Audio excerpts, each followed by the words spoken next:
አምነን የምንጸልየው ጸሎት ነው። ስለዚህ የመጀመሪያው እምነት ያስፈልጋል። ሁለተኛው ንስሐ መግባት ነው። እንግዲህ ንስሐ ራሱን የቻለ ሰፊ ትምህርት ነው። ቀሲስም እዚህ ያሉ ሌሎችን መምህራን ስላላችሁ ንስሐን የተመለከተ ትምህርት ይገባል። በእርግጥ ደግሞ አንዳንድ አጭበርባሪዎች በጣም እየሰማን ያለ ነው። በዚህ የቲክቶክ መንደር ቀን ቀሲስም ጋር ስንነጋገርበት የነበረው ደግሞ ለንስሐ ደግሞ ገንዘብ ክፈሉ የሚሉ አሉ። እንደውም ወይ መከራ! እንዴት አይነት ጊዜ ላይ ደረስን! እንዴት ለንስሐ ደግሞ ገንዘብ ይጠይቃል? እሱ ስጋውን ቆርሶ ደሙን አፍሶ ስጋዬን ብሉ ደሜን ጠጡ ብሎ ሰጥቶ እግዚአብሔር እንደው እነዚያ እኮ ካህን አይደሉም ሲጀመር። እንደው ንስሐም በገንዘብ የሚሉት እኮ ክህነት የላቸውም እግዚአብሔር በሚያውቀው እንዴ። እና እንዲህ የሚሉትንም አባት ያደረጋችሁ እህቶች ወንድሞች ካላችሁ በቶሎ መፍትሄ መፈለግ አለባችሁ። እኛ ወደን ፈቅደን ለአበነፍሳችን ልብስ ልንገዛ እንችላለን፣ ጫማ ልንገዛ እንችላለን፣ ገንዘብ የምንሰጣቸውም ከሆነ እንጂ ንስሐን የተመለከተ በገንዘብ የለም። ስለዚህ ይህን በዚሁ አጋጣሚ ልንገራችሁ ብዬ ነው። ከዚህ በኋላ የምንሰጣቸው ትምህርቶች እያጋጠሙ ያሉ ችግሮችን የሚፈቱ መሆን መቻል አለባቸው። ችግር ፈች ትምህርቶች ነው መቀጠል መቻል ያለብን። በየቲክቶኩም በየዋትሳፑ የምናስተምረው የዚህ እንደው አይነ ደረንትን የሆነውን አይነ ፍጥ የሆነውን ሁሉ አገልጋይ ሆኖ የመጣውን ዘማሪ ነኝ ሰባኪ ነኝ የሚለውን ሁሉ አራግፎ መጣል ይገባል። በእውነት በዚህ ሰዓት እንዴት ጥንታዊና ታሪካዊ የሆነችው የኢትዮጵያ ኦርቶዶክስ ተዋሕዶ ቤተክርስቲያን ልጆች እንዴት ማንም እንደው ዝም ብሎ መጥቶ ይጫወትብናል? እና ንስሐ መግባት ነው። እንግዲህ ንስሐ እንደምታውቁት ፍጹም ዘማዊ የነበረውን ድንግል ያድርጋል ነው የሚለው። ድንግልና የነፍስ ድንግልና፣ የስጋ ድንግልና መፍትሄው መጠበቅ ብቻ ነው። በድንግልና በንጽህና መጠበቅ ነው። ስለዚህ በኃጢአት የቆሸሽን እኔ እንዴት ብዬ ወደ ስጋው ደግሞ አልቀርብም እንደው በደል አለብኝ የሚል ሰው ሁሉ ንስሐ መግባት ይጠበቅበታል። ንስሐ ለሁላችን ነው። ከቅዱስ ፓትርያርኩ ጀምሮ እስከ ታች ድረስ ያለ ነው። ንስሐ የማይመለከተው አካል የለም። እና ኑ እንዋቀስ እያለ ኢሳያስ 1:18 ላይ እግዚአብሔር ይጣራል። በመምህራን ላይ አድሮ በካህናት ላይ አድሮ እግዚአብሔር ይጣራል። እና ለጸሎት ምን ያስፈልጋል ስንል ሁለተኛው ንስሐ መግባት ነው። በዚህ በማቴዎስ ወንጌል ምዕራፍ 3:2 ላይም አለ። ሶስተኛው ይቅር ባይ መሆን። በእውነት ይቅር ባይ የሌለበት ክርስትና አምፖል እንደተቃጠለበት ቤት ማለት ነው። ይሄ እንደው በደንብ ይቅር ባይ አሁን አባታቸው ነው ብለን እንጸልይና እኛም የበደሉን ይቅር እንደምንል ነው። ይሄ ልምድ መሆን መቻል የለበትም። ክፋትን፣ ተንኮልን፣ ቂምን ማስወገድ ይጠበቅብናል። ወደ እግዚአብሔር ስንቀርብ ከእግዚአብሔር ጋር ወደ ጸሎት ስንገናኝ ቅን ልቦና በጣም ያስፈልጋል። ይቅር ባይ ልቦና። ይቅር ባይነት የሌለበት ክርስትና እንደነገርኳቸው ነው የተቃጠለ አምፖል ማለት ነው። ጥቅም የማይሰጥ ምንም ፋይዳ የሌለው በቋይት የሌለው። ስለዚህ ሶስተኛው ለመጸለይ ይሄ ነው የሚያስፈልገው። ሌላው አራተኛ የምንለምነው ልናውቅ ይገባናል። ምንድን ነው የምንለምነው? አንዳንድ ጊዜ እንደ የምንጠፋበትን ሁሉ እንለምናለን። እግዚአብሔር አምላካችን ግን አባት ስለሆነ ላይሰጠን ይችላል የምንጠፋበትን። እግዚአብሔር እንዲህ ብላችሁ ለምኑት ይላል አንድ መጽሐፍ። እግዚአብሔር ስላደረግክልኝም ስላላደረግክልኝም ነገር አመሰግናለሁ ብሉት። ያላደረግክልኝ ነገር ለእኔ የማያስፈልገኝ ስለሆነ ነው። እስቲ ይህን ቃል በሉት። እግዚአብሔር ሆይ ስላደረግክልኝም ስላላደረግክልኝም ነገር አመሰግናለሁ። ያላደረግክልኝ ነገር ለእኔ የማይጠቅመኝ ስለሆነ ነው። እና እኛ አንዳንዴ እንለምንና ሲዘገይብን በቃ ይረሳን ይመስለናል። እግዚአብሔር ልጆቹን አይረሳል። የምንለምነውን ግን ማወቅ በጣም ያስፈልጋል። እዚህም የተጠቀሰው እሱ ነው። ሌላው መቼ እንጸልይ ነው። መቼ ነው መጸለይ ያለብን?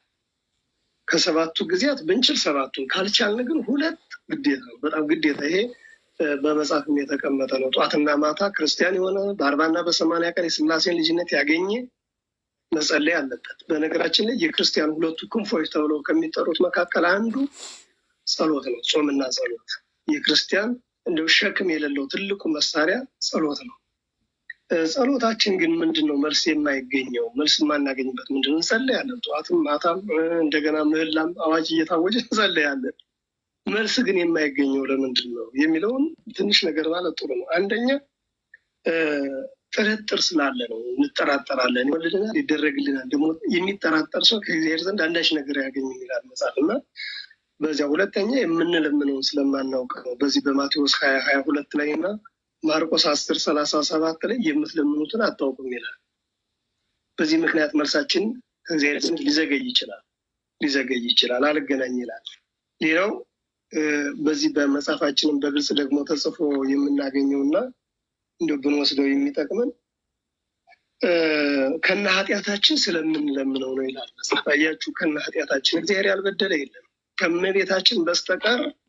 ቅዱሳን ሰማዕታት፣ ጻድቃን የምንላቸው በኋላ ራሳቸውን እየተመለከቱ ነው እንጂ ኃጢአት የሌለበት ቢያንስ እንኳን በህሊና ኃጢአት የሌለበት የለም። በገቢር ባይሰራ በህሊና ኃጢአት ያልሰራ ከእመቤታችን በስተቀር የለም እና ከነ ኃጢአታችን ስለምንለምን የሌለው የልመናችን ትዕግስትም ደግሞ ስለሌለን ብዙዎቻችን በዚህ ምክንያት ጸሎታችን ወደ እግዚአብሔር የማይደርስበት ወይም የሚዘገይበት ጊዜ አለ እና ስንጸልይ ሌላችን ሰብስበን በንጽህና በጥንቃቄ ከእግዚአብሔር ጋር መገናኘት ዘመኑ የሚጠይቀው ትልቅ ጉዳይ ነው።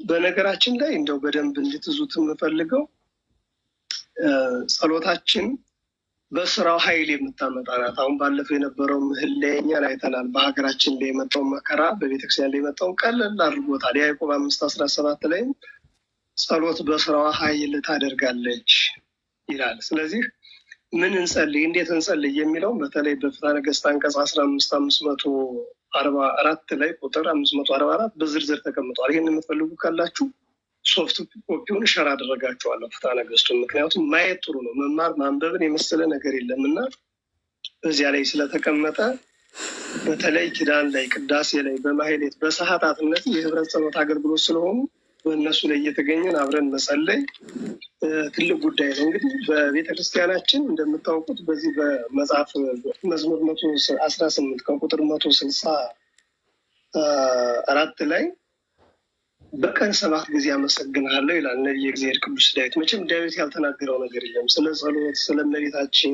ስለ ጌታችን፣ ስለ ትንሣኤው፣ ስለ ዕርገቱ ብዙ ነገር ተናግሯል። እንደ ልቤም ተብሏል እና ከጧቱ 12 ሰዓት የሚጸለይ ጸሎት አለ። ይሄ እንግዲህ አባታችን አዳም ያልተፈቀደለትን ዕፀ በለስ በልቶ ከገነት የተባረረበት። አያችሁ፣ ጌታችን በዚህ ሰዓት ከጲላጦስ ፊት ቆሞ ተወቅሶበታል። ያንን በማሰብ የምንጸልየው ጸሎት እንደሆነ መጽሐፍ አስቀምጦልናል።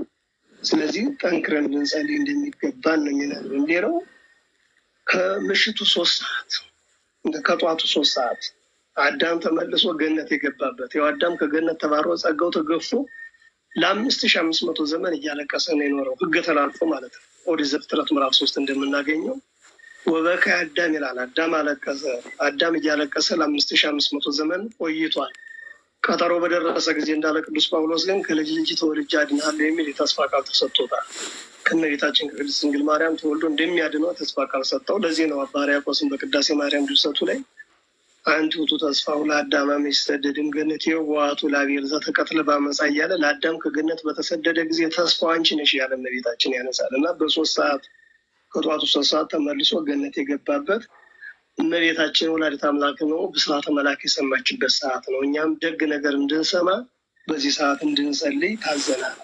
ጌታችን የጸነሰችበት ጸጋ መንፈስ ቅዱስ ለሐዋርያት የወረደበት ዕለት ነው፣ ሰዓት ነው። የሰዓት 3 ሰዓት አያችሁ፣ ተደራራቢ ምስጢራት የተፈጸሙበት ነው።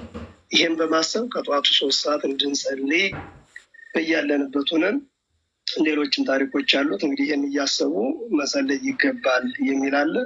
ሌላው 6 ሰዓት ነው። ከሌሊቱ ከቀኑ 6 ሰዓት ወይም ቀትር። ይህ ሰዓት እንግዲህ ጌታችን በመልዕልተ መስቀል በቀራንዮ ተሰቅሎ መራራ ሐሞትን ጠጥቶበታል፣ ልብሱን ተገፎበታል። ሐሞት አጠጡትና እሱ ግን ተፋው ይላል። በዚያ በመጽሐፋችን ላይ ተፋው ማለት ኃጢአት እናንተም ትፉ ሲል ነው ይላል። ኃጢአትን ተጸየፉት፣ ትፉት፣ አትቀበሉት። ሐሞት መራራ ቆምጣጤ አጠጥተውታል፣ ልብሱን ደግሞ ተገፎበታል።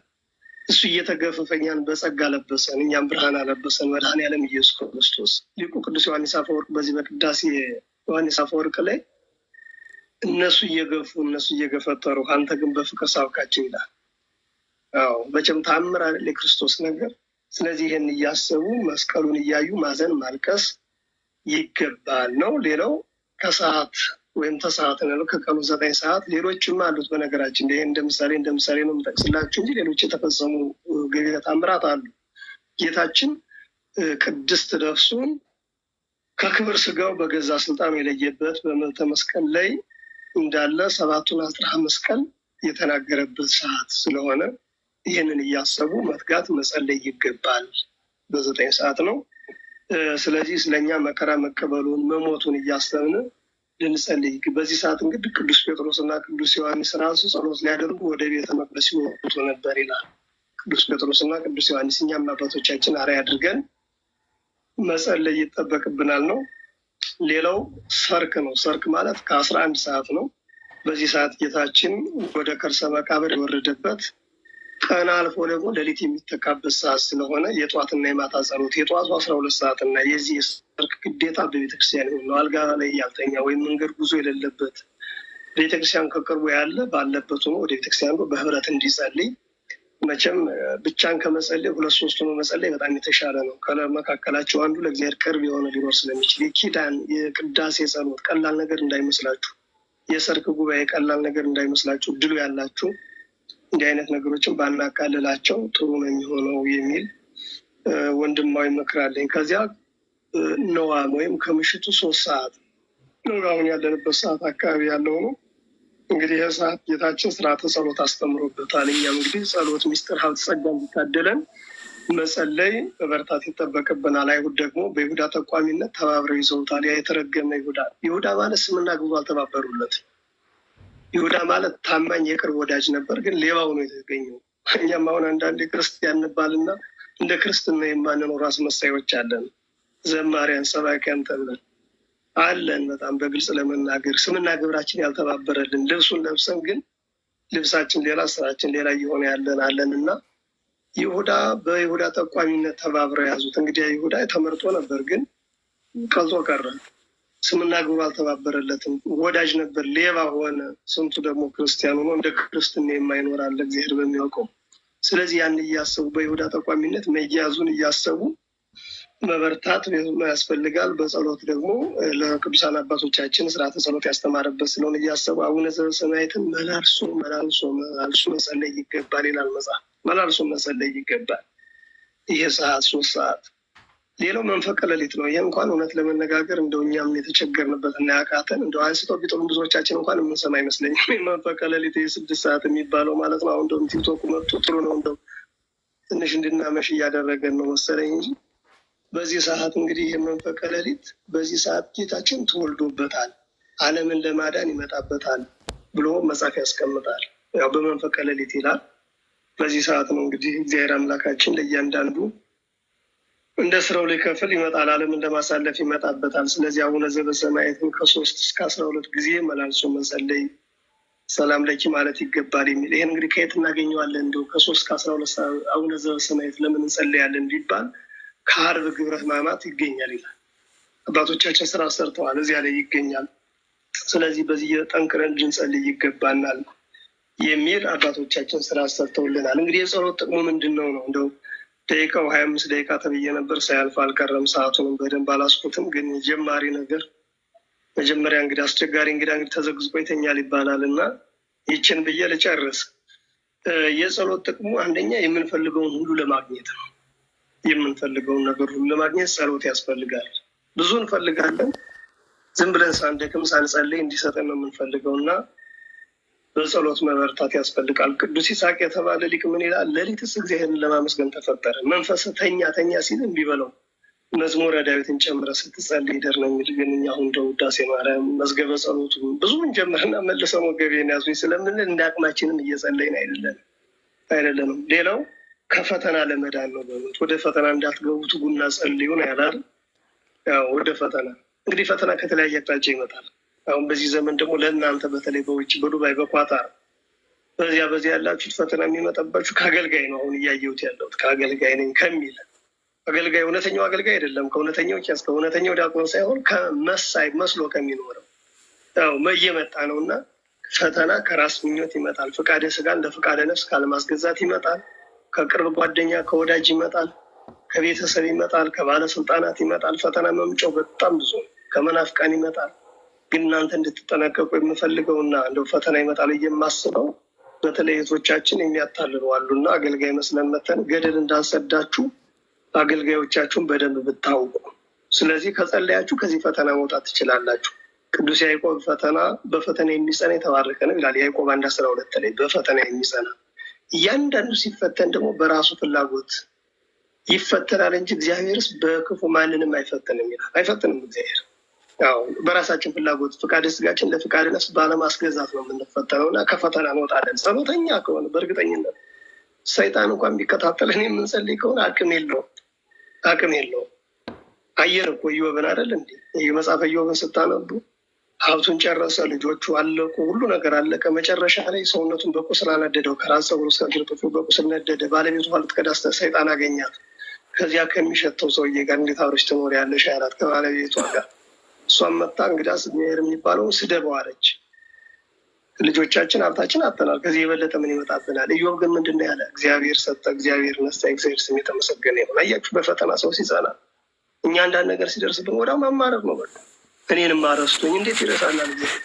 የፈጠረን እግዚአብሔር። ስለዚህ ከፈተና ለመዳን ነው አንዱ የምንጸልየው በማርቆስ 14